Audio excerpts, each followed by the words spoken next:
17 Agustus tahun 45, itulah hari kemerdekaan kita.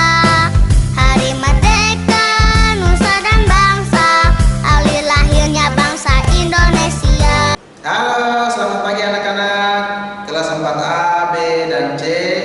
Jumpa lagi bersama Pak Hans dalam pembelajaran tematik subtema 3 pembelajaran 1. Nah, sebelum memulai pembelajaran kita pada pagi ini, mari kita minta pertolongan Tuhan dalam doa. Kita berdoa.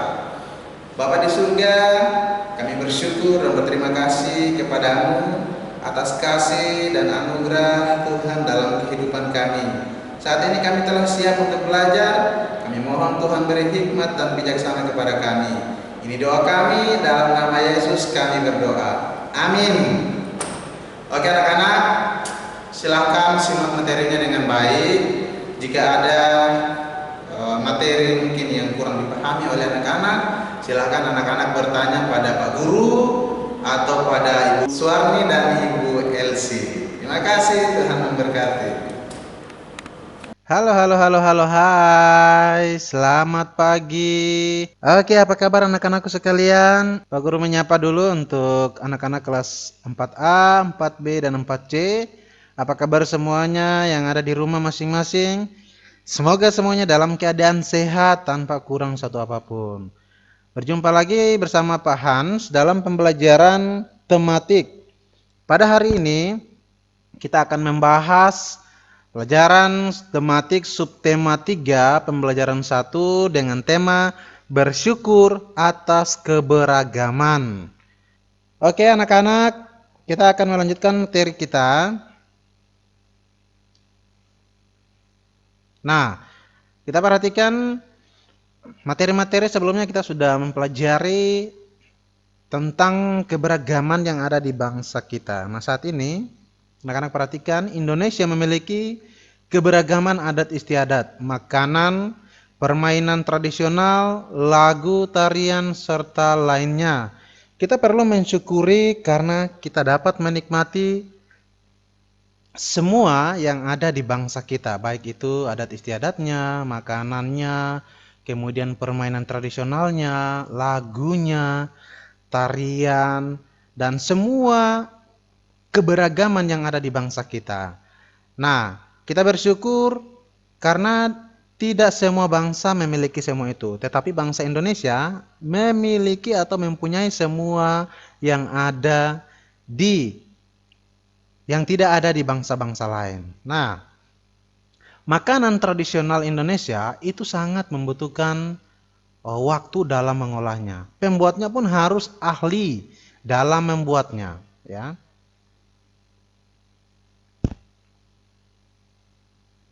Nah, anak-anak perhatikan, di sini ada dua contoh makanan tradisional atau makanan daerah yang ada di gambar ini. Nah, perhatikan, yang pertama adalah papeda dan yang kedua adalah kerak telur. Anak-anak pasti sudah bertanya, papeda ini berasal dari mana ya? Kemudian kerak telur ini berasal dari mana? Di pertemuan-pertemuan sebelumnya, Ibu Guru atau Pak Guru sudah menjelaskan makanan-makanan tradisional. Anak-anak masih ingat? Semoga anak-anak masih tetap mengingatnya ya. Kita lanjut. Nah, ini ada beberapa jenis makanan tradisional yang dimiliki oleh beberapa daerah yang ada di Indonesia. Yang pertama ada empek-empek dari Sumatera Selatan. Kemudian yang kedua, ayam taliwang dari Nusa Tenggara Barat. Rendang dari Sumatera Barat.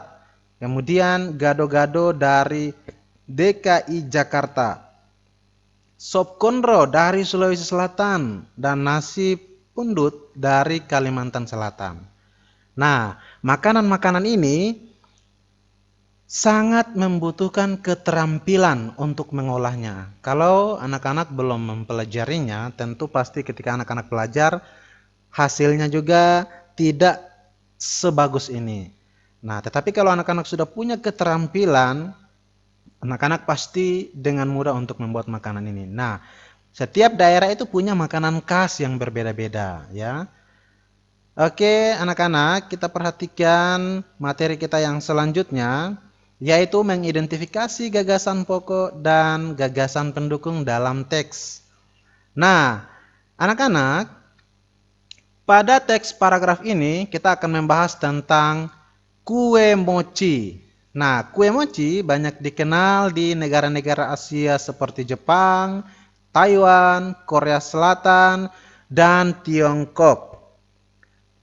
Namun demikian, kue mochi ini juga dikenal di Indonesia, tepatnya di Sukabumi. Kue mochi dibawa oleh tentara Jepang yang pernah menduduki Indonesia. Ada juga yang memberi keterangan bahwa kue tersebut diwariskan secara turun-temurun oleh warga keturunan Tionghoa di kota Sukabumi. Kue mochi sering disajikan dalam acara-acara pernikahan dan tahun baru Imlek. Bahan utama untuk membuat kue mochi adalah tepung ketan yang dilumatkan dan dibungkus. Setelah itu, barulah adonan tersebut diisi dengan kacang tanah sangrai yang dicincang. Adonan yang telah diisi kacang tanah dibentuk bulat-bulat dan ditabur dengan tepung kanji sangrai. Agar tidak lengket, kue mochi pun siap dijual. Kue mochi dijual dalam keranjang kecil dari anyaman bambu yang dikenal dengan nama besek. Nah, paragraf yang ketiga, awalnya kue mochi hanya dibuat dengan rasa pandan. Akan tetapi kini para pembuat kue mochi mulai mengembangkan variasi rasa yang menarik agar kue mochi diterima berbagai kalangan seperti durian, pisang ambon, dan vanila. Beberapa pembuat kue mochi juga berinovasi dengan membuat kue mochi yang lebih besar dari ukuran biasa dan menaburinya dengan wijen. Nah, anak-anak bisa perhatikan tadi dalam paragraf pertama dikatakan di sana bahwa kue mochi banyak dikenal di negara-negara Asia seperti Jepang, Taiwan, Korea Selatan, dan Tiongkok. Nah, di sini kita akan belajar bagaimana mencari gagasan pokok dalam paragraf. Pertemuan-pertemuan sebelumnya anak-anak sudah membahas bersama Pak Guru, kita sudah belajar apa itu gagasan pokok dan gagasan pendukung. Bagaimana cara menentukan gagasan pokok dan gagasan pendukung dalam suatu paragraf, kita sudah pelajari bersama. Nah, sekarang teks tersebut Pak Guru sudah menyusunnya menjadi beberapa kalimat. Sekarang anak-anak perhatikan, kita akan menentukan gagasan pokoknya. Simak baik-baik. Paragraf pertama ini masih membicarakan tentang kue mochi yang dikenal di negara-negara Asia. Nah, paragraf kedua kita perhatikan, namun demikian kue mochi juga dikenal di Indonesia, tepatnya di Sukabumi. Nah, paragraf kedua ini juga masih bicara soal kue mochi. Nah, kalimat berikut, kalimat kedua juga ini masih berbicara tentang kue mochi. Kita perhatikan kalimat ketiga. Ada juga yang memberikan keterangan bahwa kue tersebut diwariskan secara turun-temurun oleh warga keturunan Tionghoa di kota Sukabumi. Nah, kalimat ketiga ini juga masih menjelaskan bahwa kue mochi juga diwariskan oleh keturunan Tionghoa di kota Sukabumi. Kemudian kalimat terakhir, kue mochi sering disajikan dalam acara-acara pernikahan dan tahun baru Imlek. Di sini juga dijelaskan bahwa memang dalam acara-acara pernikahan, kemudian tahun baru Imlek, itu juga selalu disajikan kue mochi. Nah, sekarang kita menentukan yang manakah gagasan pokok sebenarnya. Nah, ternyata gagasan pokok itu terdapat pada kalimat pertama. Kue mochi banyak dikenal di negara-negara Asia seperti Jepang, Taiwan, Korea Selatan, dan Tionghoa. Kemudian kalimat yang kedua adalah gagasan pendukung yang menjelaskan kalimat pertama yang terdapat gagasan pokok. Kalimat ketiga juga adalah kalimat penjelas atau gagasan pendukung. Dan kalimat yang keempat, kue mochi sering disajikan dalam acara-acara pernikahan dan tahun baru Imlek, juga menjelaskan di mana kue mochi ini selalu digunakan dalam acara-acara pernikahan dan tahun baru Imlek. Oke, kita lanjut ke paragraf kedua anak-anak. Di sana dijelaskan bahwa bahan utama untuk membuat kue mochi adalah tepung, ketan yang dilumatkan dan dibungkus. Kemudian kalimat berikut, setelah itu barulah adonan tersebut diisi dengan kacang tanah sangrai yang dicincang. Kalimat ketiga, adonan yang telah diisi kacang tanah dibentuk bulat-bulat dan ditaburi dengan tepung kanji sangrai agar tidak lengket. Dan kalimat yang keempat, kue mochi pun siap dijual. Kue mochi dijual dalam keranjang kecil dari anyaman bambu yang dikenal dengan nama besek. Nah, di sini dijelaskan bagaimana cara membuat kue mochi dan bahan-bahannya. Nah, kita lihat dalam paragraf 2 ini, di manakah letak gagasan pokoknya? Oke, ternyata gagasan pokoknya ada atau terletak di kalimat pertama atau nomor 1. Dikatakan bahwa bahan utama untuk membuat kue mochi adalah tepung ketan yang dilumatkan dan dibungkus. Kemudian kalimat kedua dijelaskan di sana, setelah dibungkus, adonan tersebut diisi dengan kacang, kemudian dicincang. Nah, di sini adalah kalimat kedua ini adalah menjelaskan bagaimana cara membuatnya ya.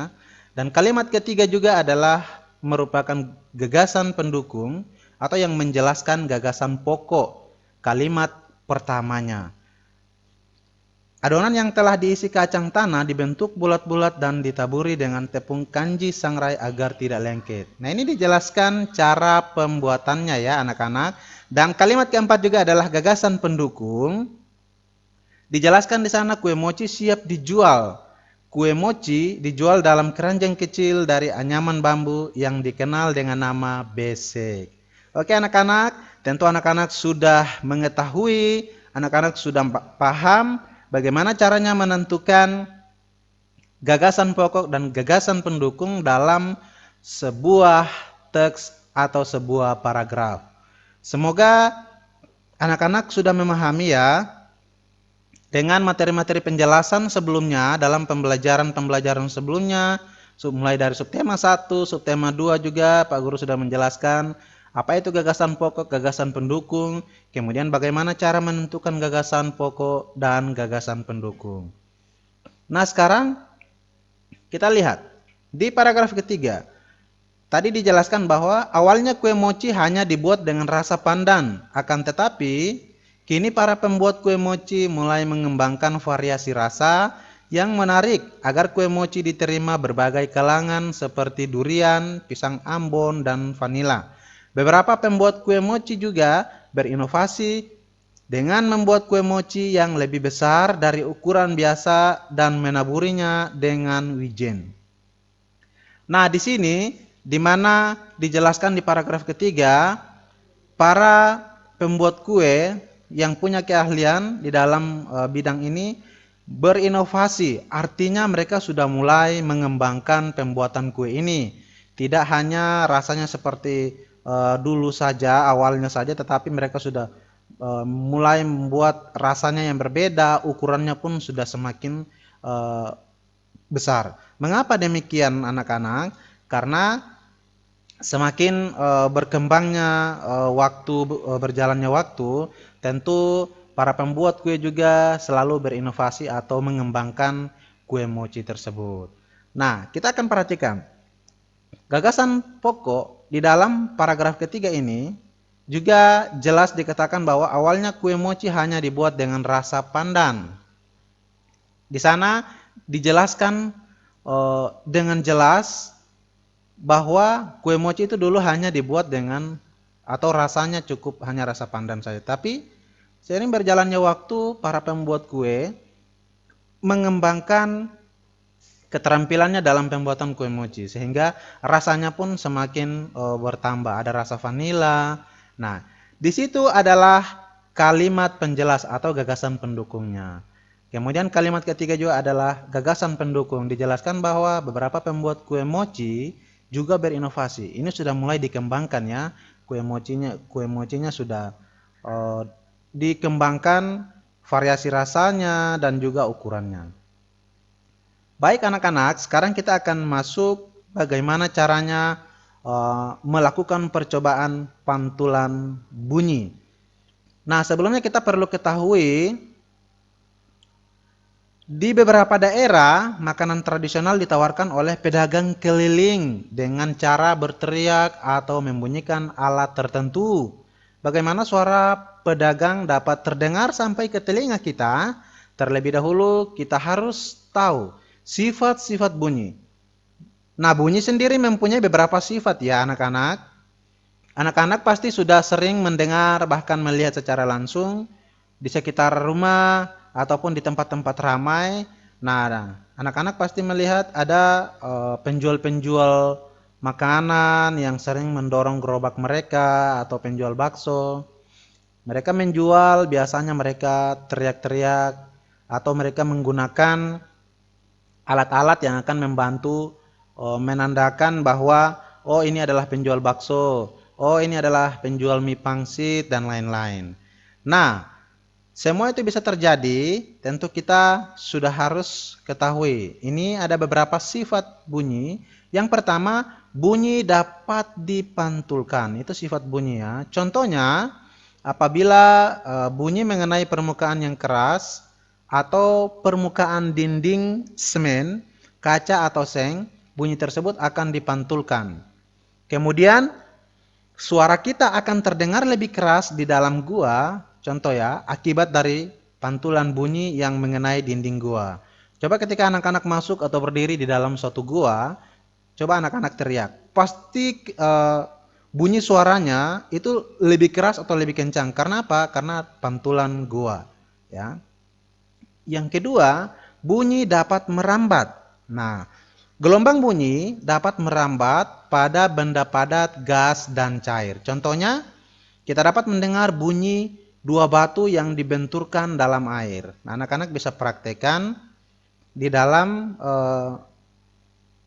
anak-anak mengambil dua buah batu, kemudian diletakkan di dalam telapak tangan, dan anak-anak coba bunyikan di dalam air. Coba untuk memukul kedua batu tersebut yang anak-anak pegang, apakah batu tersebut bunyi atau tidak, ya. Nah, kemudian bunyi dapat diserap. Nah, bunyi dapat diserap oleh benda lunak seperti busa, styrofoam, gabus, dan karpet. Contohnya, suara dalam ruangan yang dilapisi busa tidak terdengar dari luar ruang. Anak-anak sudah pernah menonton film di bioskop? Jika anak-anak sudah pernah, maka anak-anak sudah melihat atau merasakan. Ketika anak-anak ada dalam sebuah bioskop, sementara diputarkan film atau musik, suara di dalam bioskop itu tidak akan kedengaran di luar ruangan. Mengapa? Karena bioskop itu sudah dilapisi dindingnya dengan gabus, ya, sehingga suaranya tidak bisa keluar dari ruangan tersebut. Atau di dalam studio musik juga sama. Ya, dinding-dindingnya sudah dilapisi dengan gabus atau busa, sehingga ketika kita berada di luar studio, kita tidak bisa mendengarkan bunyi yang begitu keras ada di dalam studio tersebut. Oke anak-anak, terima kasih. Saja penjelasan dari Pak Guru, kiranya anak-anak bisa memahami. Jika anak-anak belum memahami penjelasan dari Pak Guru, anak-anak bisa bertanya langsung melalui WhatsApp, menelpon Pak Guru, atau japri atau WhatsApp ya, chat Pak Guru secara pribadi, kemudian bisa hubungi Ibu Suwarni dan juga Ibu Elsie. Oke, sampai jumpa dalam pertemuan-pertemuan berikut. Terima kasih. Tuhan Yesus memberkati. Selama hayat masih dikandung badan.